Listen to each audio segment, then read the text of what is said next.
और बढ़ते आगे बात करेंगे सैलाब के कहर की। दरअसल अगस्त के महीने में कुदरत का प्रचंड रूप दिखाई दे रहा है। लगभग आधा हिंदुस्तान बाढ़ बारिश से इस वक्त परेशान है। इस दौरान पहाड़ों पर मानसून का ट्रिपल अटैक देखने को मिल रहा है। यहां आसमान से तबाही की बरसात और फ्लैश फ्लड के साथ लैंडस्लाइड ने भी लोगों की मुश्किलें बढ़ा दी।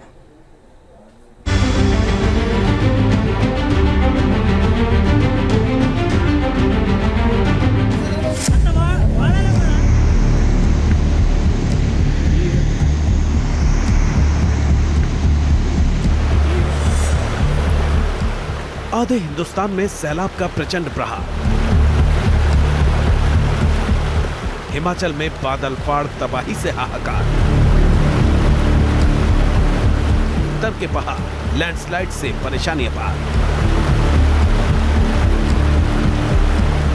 नदियों में उफान, सड़कों पर आया सैलाब। आधे हिंदुस्तान में सैलाब के अटैक से जनजीवन अस्त व्यस्त हो गया है। खासकर पहाड़ों पर पहाड़ जैसी मुसीबत टूट पड़ी है। पहाड़ी इलाकों में मानसून का ट्रिपल अटैक हो रहा है।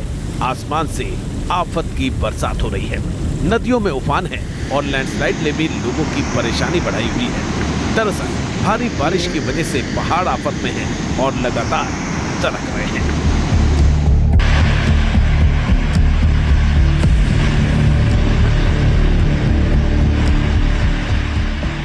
तस्वीरें हिमाचल प्रदेश के शिलाई द्राबिल इलाके की हैं, जहां लैंडस्लाइड की दिल दहला देने वाली तस्वीरें सामने आई। इस वीडियो में दिख रहा है कि कुछ ही सेकंड में कैसे एक पहाड़ का हिस्सा टूटकर बिखर गया। तस्वीरों में दिख रहा है कि हिमाचल के शिलाई द्राबिल के इस पहाड़ का एक हिस्सा अपने ही बोझ को नहीं झेल सका और चंद सेकंड में ही धराशायी होकर मलबे में तब्दील हो गया। अचानक आई इस आपदा की वजह से स्थानीय लोगों की मुश्किलें बढ़ गईं। लैंडस्लाइड के बाद नैनीधार और गत्ताधार की सड़क बंद हो गई। गनीमत ये रही कि लैंडस्लाइड के वक्त आसपास कोई मौजूद नहीं था, वरना कोई बड़ा हादसा हो सकता था। बादल फाड़ तबाही से मचे हाहाकार की रोंगटे खड़ी कर देने वाली तस्वीरें हिमाचल प्रदेश के सिरमौर जिले की हैं। भारी बारिश के बाद जब यहां बादल फटा तब भारी तबाही मची। तस्वीरों में देख सकते हैं कि पहाड़ों से उफान मारते सैलाब ने किस तरह सिरमौर के पावंटा साहिब के टोरू डांडा के रेतुआ इलाके में कहर बरपाया। बादल फटने के बाद सिरमौर के निचले इलाके में बाढ़ जैसे हालात बन गए हैं। पहाड़ों से निचले इलाकों में उफनती नदियों की तरह उतरता पानी कहर बरपाने को बेताब नजर आ रहा है।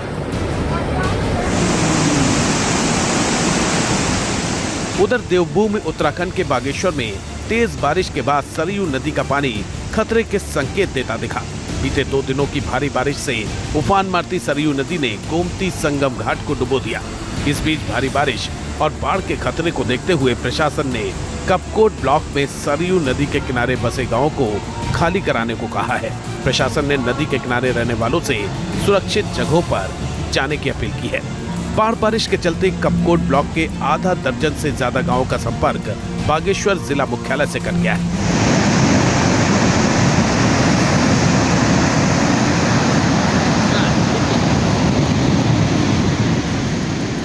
ये तस्वीरें मध्य प्रदेश के डिंडौरी जिले की हैं।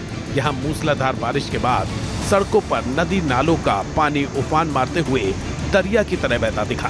दरअसल डिंडौरी के गौरा कन्हारी के पहाड़ों पर भारी बारिश से बुड़नेर नदी का जलस्तर बढ़ गया है। इसी कारण सड़कें दरिया में तब्दील हो गई हैं। लोग जहां के तहां ठहर से गए हैं। उफान मारती बुड़नेर नदी ने छत्तीसगढ़ को जोड़ने वाले समनापुर मार्ग को भी ब्लॉक कर दिया। बाढ़ से मची तबाही के चलते 20 से ज्यादा गांवों का संपर्क डिंडौरी जिला मुख्यालय से टूट गया।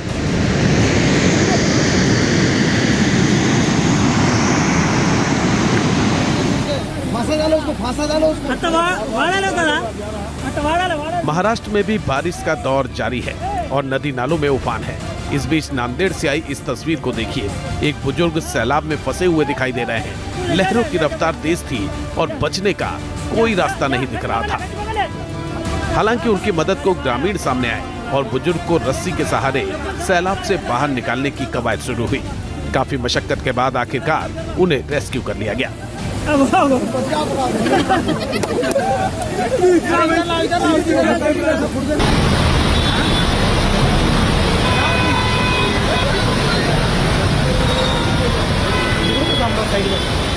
आफत की बारिश से मची तबाही की तस्वीरें महाराष्ट्र के पुणे जिले की हैं। देखिए कैसे चंद घंटे की बारिश से ही पुणे के रिहायशी इलाकों की सड़कों पर उफनती नदी की तरह बारिश का पानी बहने लगा। भारी बारिश से शहर के पौष इलाकों की सड़कें जलमग्न हो गईं। इस दौरान सड़कों पर दरिया बहता दिखा। पुणे की सड़कों पर आए सैलाब ने फर्राटा भरने वाली गाड़ियों के साथ साथ लोगों की जिंदगी पर भी ब्रेक सा लगा दिया। इस बीच मौसम विभाग ने देश के 19 राज्यों में भारी बारिश की चेतावनी दी है। यानी सैलाब के सितम से फिलहाल राहत मिलने की उम्मीद नहीं है। मानसून की बारिश लगभग आधे हिंदुस्तान को डुबोने को आमादा है, इसलिए अगले कुछ दिन सतर्क रहने की जरूरत है। News nation. न्यूज़ नेशन अब व्हाट्सएप पर खबरों की ताजा अपडेट के लिए न्यूज़ नेशन के इस QR कोड को स्कैन करें।